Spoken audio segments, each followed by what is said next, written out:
ना फ्रैक्शंस का एडिशन समझते हैं विजुअली, ठीक है। तो मेरे पास एक नंबर है 2/3 प्लस 1/6। इसको जरा ग्राफ की हेल्प से करके ट्राई करो।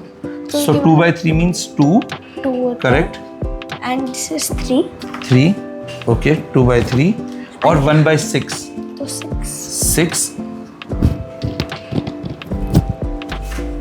और अब 6 में से कितने पार्ट्स? 1, तो 1/6 ये। अब इनको ऐड कैसे करोगे? इसका मतलब है 6 पार्ट्स में से एक, ठीक है, और इसका मतलब है 2 पार्ट्स में 2 पार्ट्स आउट ऑफ 3।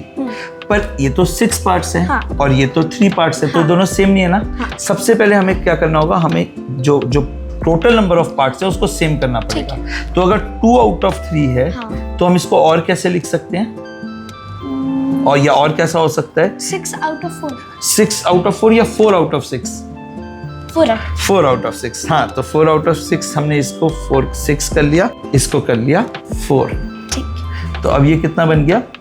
अब ये बन गया 6 out of 4 out of 6, 4 out of 6। तो ये बन गया 4 आउट ऑफ 6 और ये बन गया 1 आउट ऑफ 6, 1 आउट ऑफ 6। अब ये 1 आउट ऑफ 6 है और ये 4 आउट ऑफ 6। अब इनको ऐड कर सकते हैं। हाँ, तो मैं इसको इसके साथ जोड़ देती हूँ।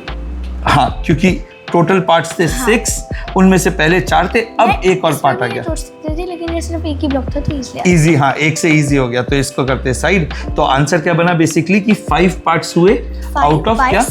5/6। तो इसका आंसर क्या हुआ? 5/6।